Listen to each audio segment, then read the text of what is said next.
Guys अगर मैं आपसे सवाल पूछूं कि इस दुनिया की सबसे स्ट्रॉन्ग करेंसी कौन सी है तो आप लोग क्या जवाब देंगे।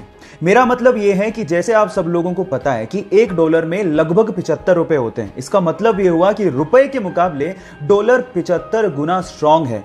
इसी हिसाब से शायद आप लोगों का जवाब या तो डॉलर होगा या फिर यूरो, लेकिन ये दोनों ही गलत है। मैं आपकी जानकारी के लिए आपको बता देता हूं कि दुनिया की सबसे स्ट्रॉन्ग करेंसी कुवैती दिनार है।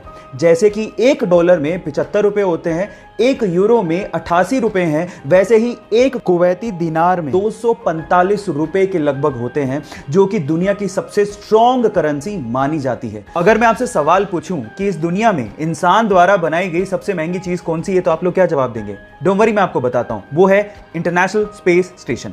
अब इसी के बारे में ही 3 इंटरेस्टिंग फैक्ट आप लोगों को बताने जा रहा हूं। Fact number 1, international space station का साइज फुटबॉल के मैदान के जितना बड़ा है। फैक्ट नंबर 2, इसके बावजूद भी इंटरनेशनल स्पेस स्टेशन अर्थ का पूरा एक रोटेशन मात्र 90 मिनट में लगा लेता है। एंड फैक्ट नंबर 3, जहां एक और अर्थ पे किसी भी इंसान को एक दिन में एक बार सनराइज और एक बार सनसेट दिखाई देता है, वहीं पे ही इंटरनेशनल स्पेस स्टेशन में किसी भी इंसान को दिन में 15 बार सनराइज और 15 बार सनसेट दिखाई देता है। ये सच्ची घटना है गुजरात के वडोदरा के अंतोली गांव की, जहां पर एक किसान एक गाय को लेके आया और उसने उस गाय को अपने घर में बांध दिया।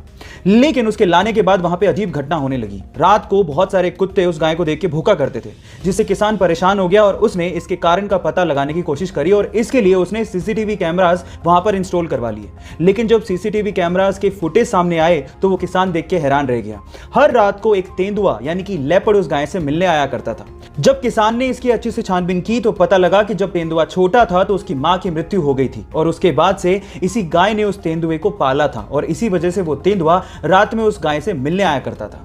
गाइज, ये जानवर भी एहसान का फर्ज निभाना जानते हैं, जो कि शायद इंसान भूल गए हैं। गाइज, अगर आप रेड कलर कोक के केन को पानी में डालेंगे तो आप देखेंगे कि वो डूब जाएगा, लेकिन अगर आप डाइट कोक के केन को पानी में डालेंगे तो वो फ्लोट करने लगेगा।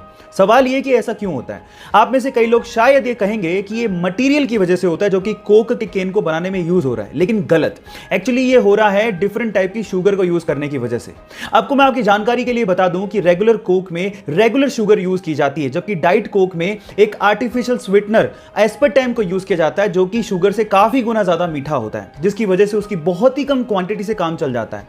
और इसी एस्पर्टेम की वजह से, क्योंकि उसकी क्वांटिटी बहुत कम यूज हुई है, डाइट कोक पानी के मुकाबले बहुत ही कम डेंस होता है और फ्लोट करने लगता है। इंडिया में हर साल 28 फरवरी को साइंस डे यानी कि विज्ञान दिवस मनाया जाता है। उसके पीछे का रीजन यह है कि 28 फरवरी 1928 को डॉक्टर सीवी रमन ने रमन इफेक्ट की डिस्कवरी की थी।